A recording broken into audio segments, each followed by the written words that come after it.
Kryeministri i Serbisë Aleksandar Vučić ka konfirmuar nga kryeqyteti bosnjak Sarajeva se do të jetë në Tiranë me 27 maj në një vizitë, siç ka thënë ai, që të mos ketë më ngjarje si Kumanova.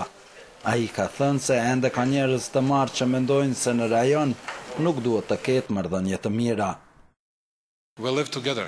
Ne jetojmë së bashku, do të jetojmë së bashku. Ne do të kemi një tarë të përbashkët dhe fatin tonë duhet ta rregullojmë vetë. Mediat serbe kanë shkruar për vizitën e Vučić në Tiranë. Gazeta beogradëse Danas vlerëson se në këto takime do të flitet edhe për projekte konkrete siç është autostrada deri në qytetin e Nishit, ndërsa theksojnë se as presidenti Jugoslav Josip Broz Tito nuk e ka vizituar Shqipërinë. Safet Abisheva, analiste e kësaj gazete, thotë se kjo vizitë do të hapë rrugë për bashkëpunime konkrete, por Vučić nuk do të kalojë pa kritika.